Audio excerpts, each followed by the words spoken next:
The sign of Virgo in the Western system begins around the end of August, as the summer is supposedly coming to an end and completes around the 21st, 22nd of September as we begin to officially go into the fall. And so it's kind of I would say the bridge, one of the bridges, if you will. And in fact, it's a real good word for a person who's a Virgo, is the bridge from one season to the next, or the bridge from one way of being into the next. In the summer, basically, what do we have? A season of growth. All the fruits and the vegetables, at least in the northern hemisphere, it's that way.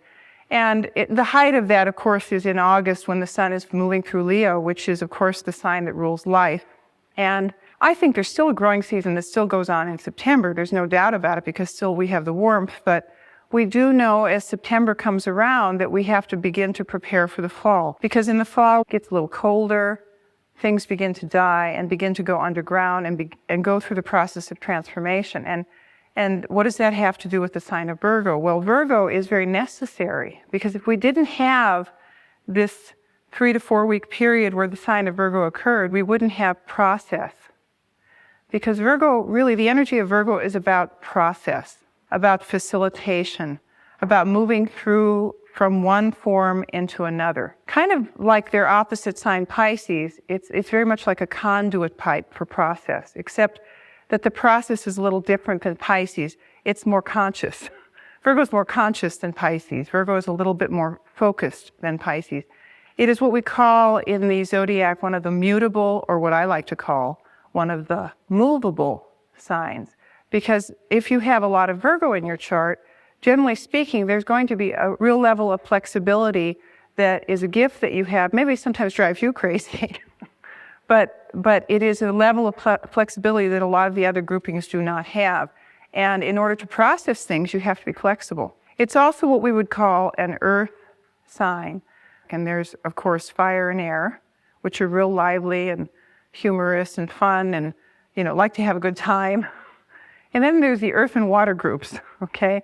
And they're fun, etc., but they're more in the earth and on the earth and grounded and kind of know how to get things done. And so Virgo is very definitely what we call an earth sign. So there's a very deep level of practicality with these people. I think it's a real gift because many pieces and parts of the world are not practical, okay? And since it is process, in the natural horoscope, Virgo is associated with what we call the sixth house. And the sixth house, let me give you some definitions of the sixth house, because this is really the energy of Virgo. The sixth house is the house of, and you've heard this 1,000 times, and you're probably so bored from hearing this word, it's the house of service. And up front, I'll tell you, whether you like it or not, the energy of Virgo is about serving, okay?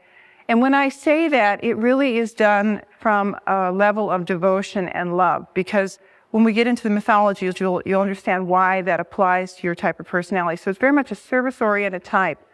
It is very much the type that doesn't like to waste time. It's very much one who likes to make the environment fairly efficient, to make things organized. I went on a long walk today. I try to go on walks before I do these lectures because I really don't write these down, but I do. It sort of comes through. And one of the things that really came up when I was walking today was, the sixth house, everything in the horoscope and the planets as they move around the sun, everything has to go through the bottom of the horoscope and pass through the sixth house of the chart before it moves above the line, above the horizon, into the outer world. Because if you don't process correctly, you can't have your life or your success in the outer world. And the image I came up when I was walking, it's kind of like, in fact, my daughter came up with this, Alexandra. She said, it's kind of like a school teacher. What does a real good school teacher do? A real good school teacher is organized and is prepared and has the materials and tools, correct? So when the student sits in the room, the student has the ability to get the information quickly, move out into the world.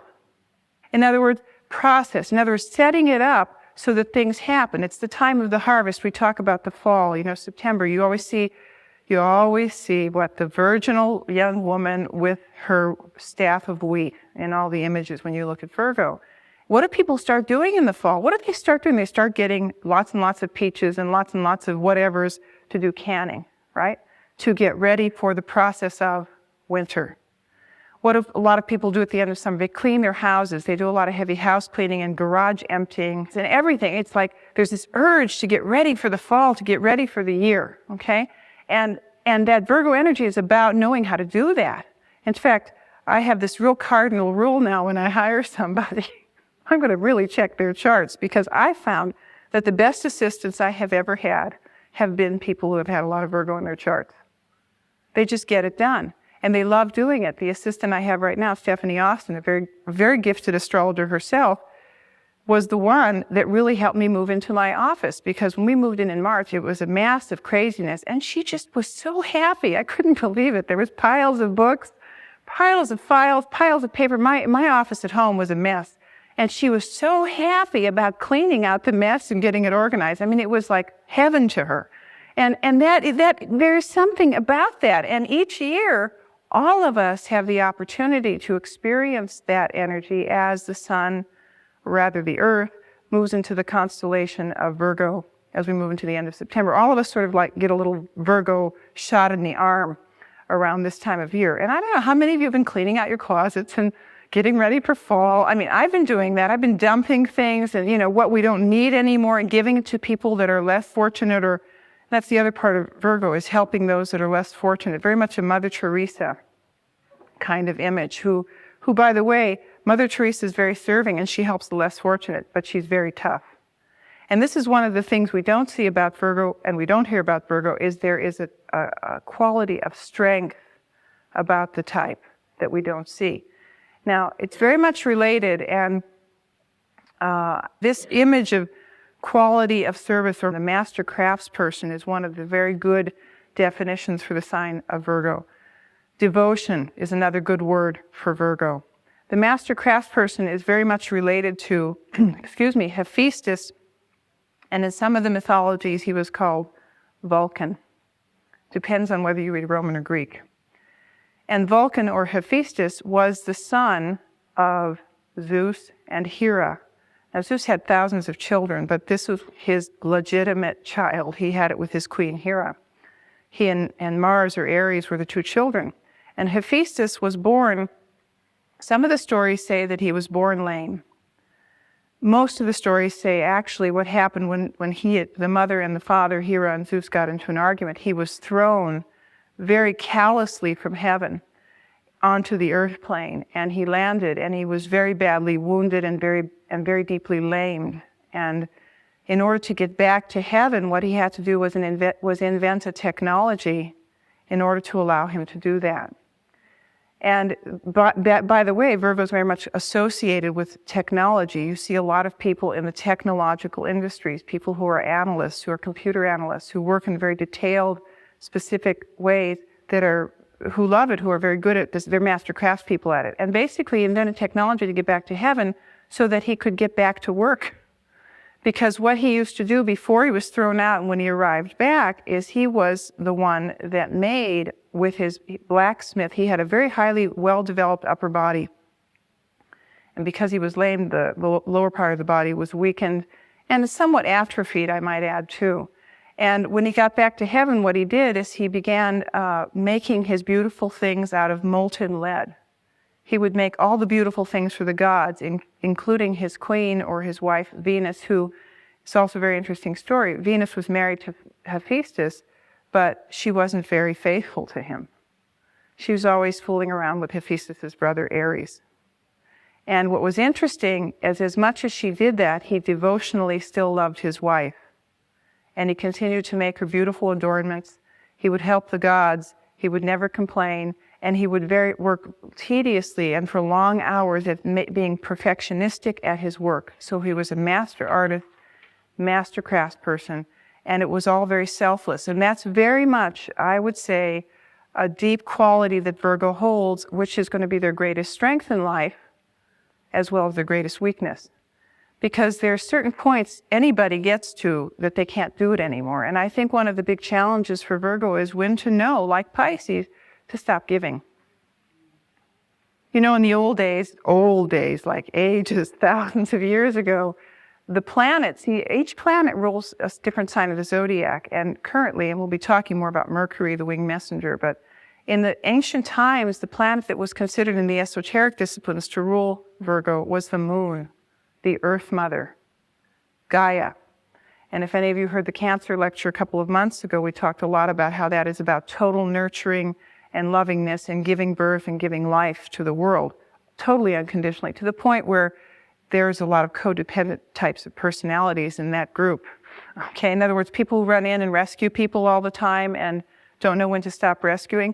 And I don't think as extremely so, because Virgo also has the ability to see through to the quick of the situation more likely than maybe the Cancer energy might. It's less emotional, it's more practical. I would say there's still that quality there in Virgo is, oh, this person needs help, I'm going to go help them. And I think that's a lovely quality, except there's a certain point everybody needs to draw a line. Otherwise, they take your soul. Because the thing about Pisces and Virgo, it's on the axis of sacrifice and service. Either one can become the other. In other words, you can serve to the point where you sacrifice and you lose. Or you can sacrifice in service. In other words, they sort of bounce off each other. So that's one of the qualities when you work with this sign that you need to be aware of. Another quality to be aware of, if we talk about Virgo as the sign that represents process, okay? Each side of the zodiac rules a part of the body. The part of the body that Virgo rules is the small intestine. In other words, the intestine that processes the food, that discriminates as to what part of the food it's going to take and what part of the food it's not going to take. And discrimination and the test of discrimination and learning discrimination is another really wonderful quality that Virgo holds. And when under tremendous stress, it can go to the extreme where the discrimination can become very judgmental. See, that's a negative quality of Virgo, is the judgment, the self-judgment.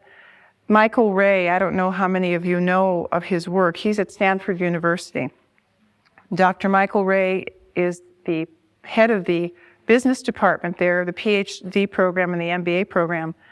And Dr. Michael Ray wrote a book with Rochelle Myers about 4 years ago called Creativity in Business, which I would recommend to anybody who wants to bring more right brain activity into their business. It's a fabulous book. And when I read this, I could not believe this came out of Stanford University, because in this course, what they were teaching their students who were studying business in the MBA program were things like the Tarot,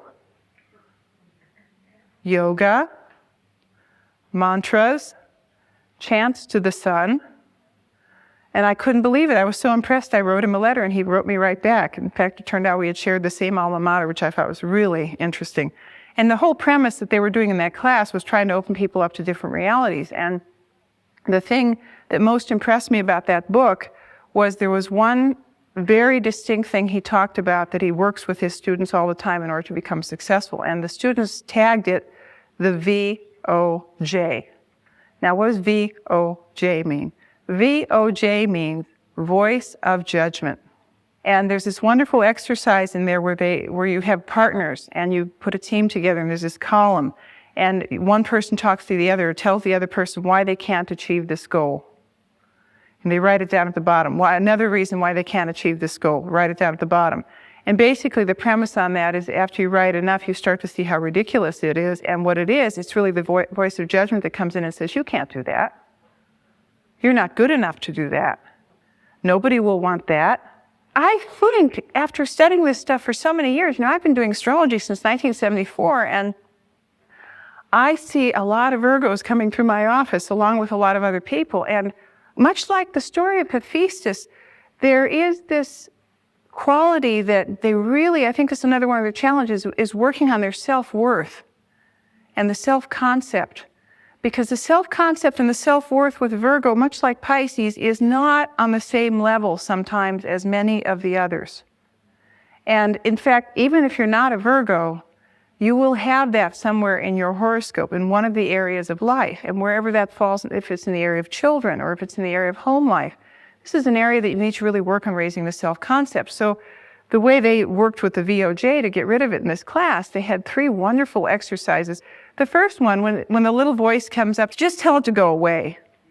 That's the first thing. That's the most simple thing to do. Now, if it refuses to go away, which generally speaking, if it's not used to hearing you tell it to go away, it'll get real angry and it'll stay around. So the next thing you do is you really get angry and you go into a quiet room where nobody can hear you. You really yell at the thing, go away. And And it works. I've tried that. It actually works. The last one that really works, which I think is perfect too, because Virgo is very much a health-oriented group of people, is to go out and walk. Go out and jog. Go out and do something physical where you can work that judgment thing out of the system. In fact, he suggested jogging. Not everybody can jog. And I think that's an appropriate choice for this group, because this is a group that's very much usually concerned with health. Because the 6th house of the horoscope is the house of health. If you look at that house, you can tell what the health issues in the life are going to be about. You're going to see what things may cause health problems. So it's very much health and diet and food. You see a lot of these people in the food industry. Not the restaurant business, that's more Cancer, where they take containers of people and they feed them, like restaurants. But in the food industry, in other words, health food, the food supply business, the restaurant supply business, the office supply business, people who work with making an environment more efficient. Those are all areas you see them in, and that they do very, very, very well in. And the thing that's kind of ironic about that, as much as they may, generally speaking, be concerned with health, there's a funny thing that goes on with Virgo types. When they're pretty centered, and when they're feeling like, life is, they've got it pretty down, they stay with the program of food and diet and drinking the right amount of water, etc., and they stay in their bodies. But when they start to wander out, which Virgos are wont to do, because your opposite sign is Pisces, which goes out all the time, out of the body all the time. When they wander out because they're on this creative project or they're really inspired by something, they will leave their body and they will drop the health regime. And it might be like 6 months on, 6 months off. The difference between them and maybe other groups of people is they do get back on. You understand what I'm saying? Because some people get off and they never get back. The difference between your type of personalities, if you have a lot of Virgo in your chart, is that you do get on. And usually you get on because the voice of judgment is saying, you stupid so-and-so, you should be getting back on your time. You should be doing this. What are people going to think? You're not going to look good to the public. They're very concerned about things. There's a real concern about things being perfect. When you get upset, the first thing you might do is just take a tiny toothbrush or scrub brush and really start cleaning. The color that's associated with Virgo, well, blue is usually favored. That seems to be a fairly common choice. Seems to be, or slate blues, variations on the theme. The other color that seems to be very favored too, which is very much connected with the goddess Isis from the Egyptian mythologies, is the color white. Some people say because of purity, that might be one of the reasons. But white is also very much associated with the shroud that Isis wrapped her brother around Osiris when she found him and put him back together. And it is the color that contains all the colors. So white is very much favored. And it's also the color that the priestesses, the temple priestesses wore. There is a very interesting thing. Virgo and the sign of Gemini, which is, I know many of you probably know a lot of Gemini types, are both ruled by the planet Mercury in the modern day. Okay, Mercury was the winged messenger who carried the messages between the worlds. The difference between Gemini and Virgo, though, even though they're ruled by the same planet which rules information and knowledge, is that there is probably, and I'm not intending to put the Gemini people down, I really always want to qualify, there's more of a maturity that comes with Virgo than comes with Gemini. And the reason for that is that whenever you look at the imagery for the sign of Virgo, I don't know how many of you are familiar with Egyptian myth. In fact, much of the mythology for this particular group of people comes more from the Middle Eastern and the Egyptian mythology rather than the Greek or Roman. And one of the images we have for Virgo, which is a very distinct image, is the image of Thoth, T-H-O-T-H, who was the son of Ra, or the son of God. Very similar to Hermes, or Mercury, who was the son of Zeus. These types, these mercurial types, these Gemini, Virgo types, usually are the son of God, because the planet that's closest to the sun is what? Mercury. Okay, so it's the closest, and it has the right to talk to God. That's why devotion is associated with this group, because there is a lot of inner faith and inner talking to God. When things don't go right, I'm sure there's a lot of praying that goes on, either traditionally or non-traditionally. And Thoth is a very important character because he is very responsible for dealing with all the underworld, the overworlds, the middle worlds, but he's more responsible and more grown up and more mature because his job is when the people die in the time, he is supposed to be their little ally or their guide into the underworld. And before they enter the underworld, which is I want you to think about, what is the underworld if we were translated into modern terms? Might be people working with people who are dying, terminally ill people, like hospice types. This might be somebody who is a Virgo type who's helping people enter the underworld. The allies into the underworld are very much associated with Virgo and Gemini. And Thoth, when they come in, before they can enter the underworld, what he has to do is take this scale, which is interesting because what's the sign after Virgo? Libra, the scales. And he puts this feather on one scale, which is interesting because the feather always symbolizes communications and thought. And he puts the heart of the person that's about to enter the underworld on the other scale. If the heart is light, like the feather, lighter than the feather, the person is allowed passage into the underworld because they're pure. If the heart is heavier than the feather, they're not allowed to enter the underworld until they go through a purification process. And that is the responsibility of Thoth. And this is why you see a lot of people in this industry in the healing arts. Healing arts can be AMA type healing arts, like a traditional or less traditional, because they are about process. They're about processing people's difficulties. And so that's the image of Thoth. And he also, which is interesting, he has to keep very specific notes about what goes on, very detailed. So when he reports back to the boss, Ra, he's got it written up so that the decision can be made, can these people be entered or not. So there was a goddess called Demetra or Demeter. In some of the books, she's Ceres. I like to say Ceres because I think that sounds prettier, but she's Ceres. And Demetra is the woman and the goddess who is responsible for making the earth grow. The harvest, the fruits, the plants, the wheat, you name it. That's her job. So it's, I would say, a pretty important job because if there's no food, people can't live. And Demetra has only one daughter, and the daughter is Persephone, who, when we do the Scorpio evening, when we've done the Scorpio evening, Persephone is more associated with the sign of Scorpio. Demetra is more associated with Virgo. Basically what happens in the story is this daughter of hers is the light of her life. She lives for this daughter. It makes her abundant. She is full. In a lot of the old stories, she's actually very beautiful and very exquisite. She's a beautiful goddess. She's a young woman, and she has this young teenage daughter, about 16, Persephone, who she totally devotes her life to, and this is where devotion comes into. And actually, you will see many times with people who have a lot of Virgo in their charts, if they do have children or they work with children, they're very devoted to them. There is a real hook into their children. It's very hard for them to let go of their children. It's a very difficult process for them. And basically what happens, without her knowing it, Zeus cuts a deal with Hades, or Pluto, the god of the underworld, that Persephone shall be the underworld god's wife, without talking to the mother. And one day the young girl is out in the field and she's looking at a narcissus plant, curious. That's the quality of Scorpio, Persephone, the narcissus. She's curious. And out of the bowels of the earth, when she least expects it, Pluto comes, grabs her, snatches her, and just takes her with his chariot of black horses into the underworld without the mother knowing it. Now, the mother has no idea where her daughter is. And it is, a child that's been kidnapped, literally. You can understand the feeling when people have children that they've lost. And she searches the entire world, and nobody's telling her where the girl is. Nobody. And she begins to dry up. And she begins to let herself go. And she stops letting the flowers grow, the wheat grow, the fruit grow. She's in mourning, and the earth is dying.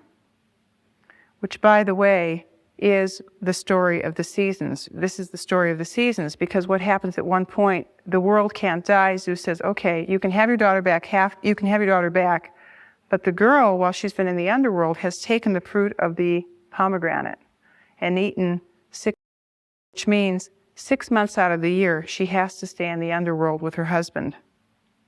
And that's why we have fall and winter. 6 months out of the year, she can return back to life to be with her mother, and the mother at that point, Demetra, is excited and happy, and that's why we have spring and summer. And it's a beautiful story about transformation, and the thing we have to remember about Persephone is when she goes into the underworld, she not only is snatched, that's the negative side, but in that process, what has happened, she has become the queen, and she has become powerful in that separation from the mother. But if we look at the story of Demetra, what happens is she's searching for her daughter all over the world. she finally disguises herself as a nursemaid, which I think is a wonderful story, because she's in such mourning, she figures she'll be with a child, maybe she can immortalize another child. And what she begins to do at night for the kings and queens, when she's taking care of their children, is she's passing the children back and forth over the flames. And in those days, it was okay, because if they did that long enough, they would become immortal. And of course, she's caught. And she has to reveal her identity. So literally, Virgo is about not only devotion and abundance, but the facilitator of seeing the gifts that each person has and bringing it out of them so that they can move into the world and be in the right place. In other words, without a Virgo energy, you can't have somebody that sees the gifts, because they have such good editing skills, such good specific analytical skills. Many Virgos will write for that reason. They're good writers, they're good speakers, they're good editors, because they're able to take things apart and put them back together. They're happy. You know, they're really happy in their little world doing their thing, because there's something about that writing that processes thought for people, and it's another skill that either you know you have or you do not.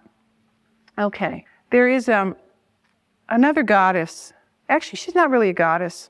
You know, I have a very dear friend. She's been a friend of mine for many years, and she's a Virgo with Aries rising, so she's pretty spunky. And she always corrects me when I am on a position that I'm unwilling to move off of. She's really good about that.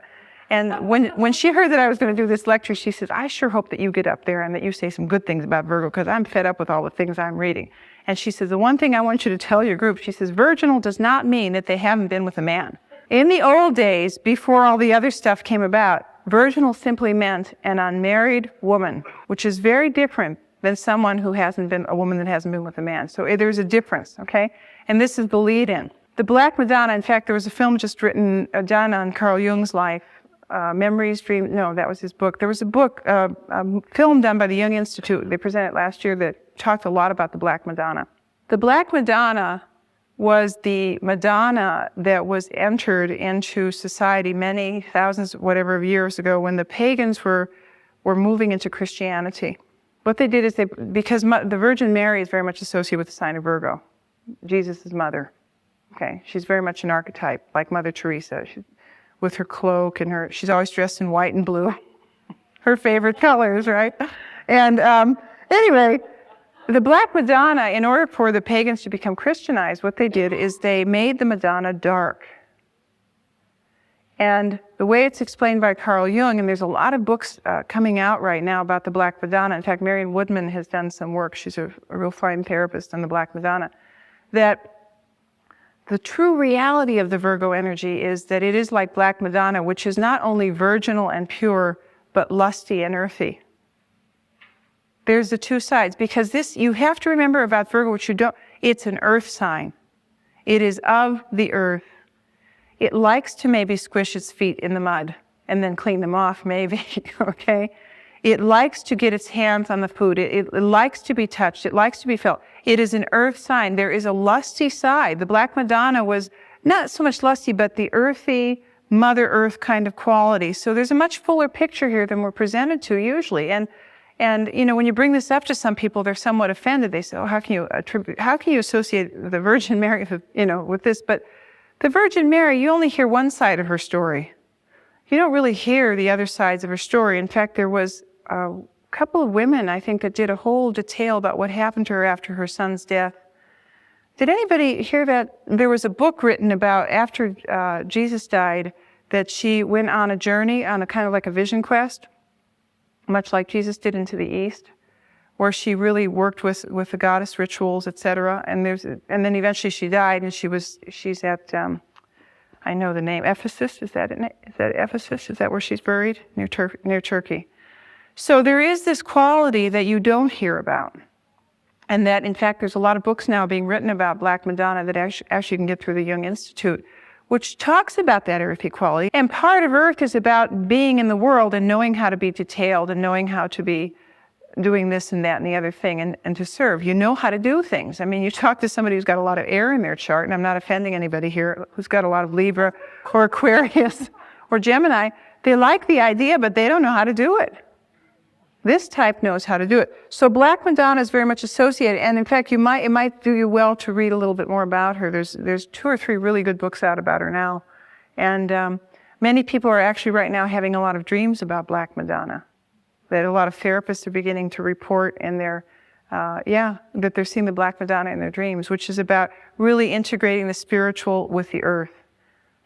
The integration of the spiritual with the earth, which is basically, when you think about this, this is what really Virgo is about. It's about integrating both worlds, the spiritual world with the earth world, which makes for process. Okay. There's also Isis. Isis was the sister of Osiris, and in the ancient Egyptian times they were married. Brothers and sisters were married.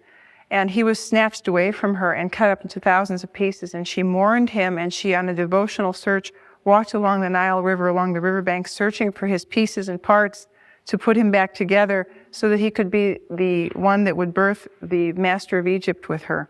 And she always had her hair sort of like in this bob.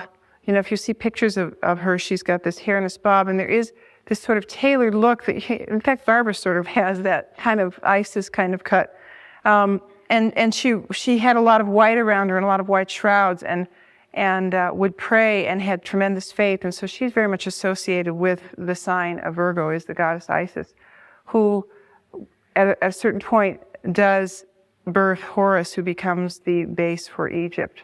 And the thing about Isis that's so wonderful is that she doesn't give up. She's very persistent.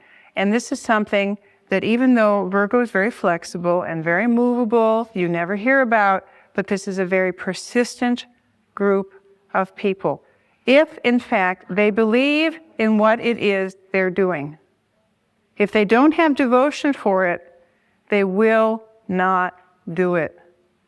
They can use that brain of theirs to say, nope, this is not what I want, and yes. And this is why maybe they have the reputation of being cold, because there's a certain side of them that can just completely turn you off if this is not something that they want in their face at that moment. What I get with Virgo is sort of the sidestep, where they get there, but they kind of dance around to get there.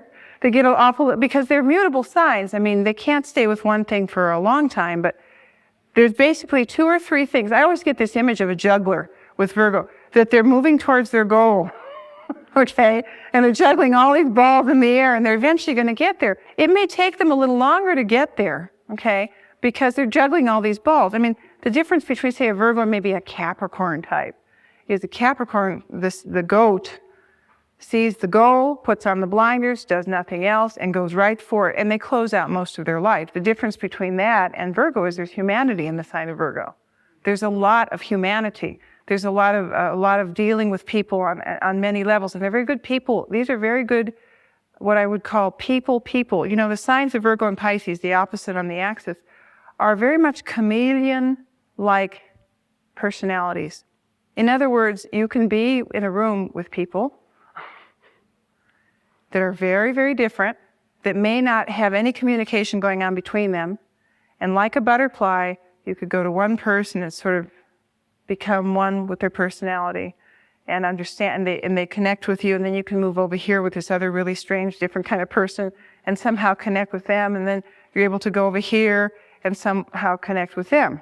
So that, every time you engage with somebody, much like Pisces, there's a merging that goes on. The difference in which this is good news and some bad news with that. The difference with merging and merging is sometimes you don't know how to unmerge.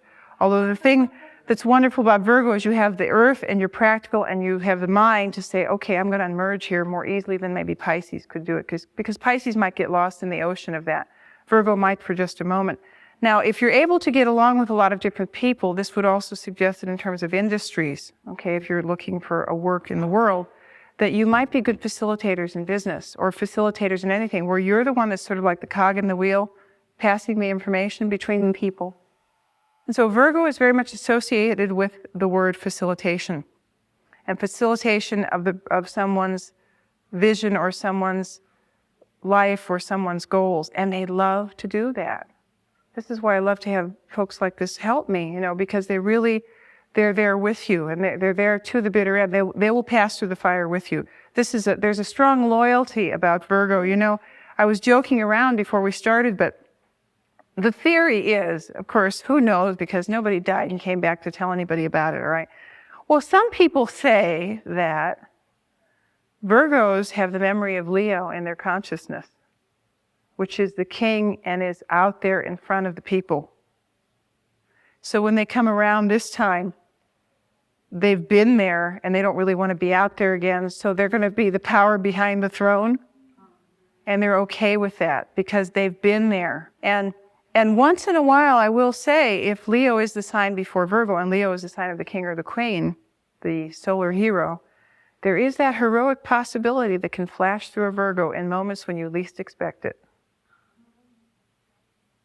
Because you've already had the experience. It's not like you don't have it. So when really push comes to shove, a Virgo can rise to the occasion. And people that know you might not believe you could do it, but you can. Especially when love is involved. When you really love the person and you want to protect them. Because Leo is associated with the heart. Hello, this is Georgia Stathis. You've been listening to our archived series, Myths and Signs of the Zodiac, and we thank you. If you like what you heard and you'd like to know more and hear more, please go to our website at starcycles.com, where you can find an assortment of available tools, pieces of information, and things that you can use in your own practice or in your own study of astrology. Again, thank you so much, and we hope to see you soon.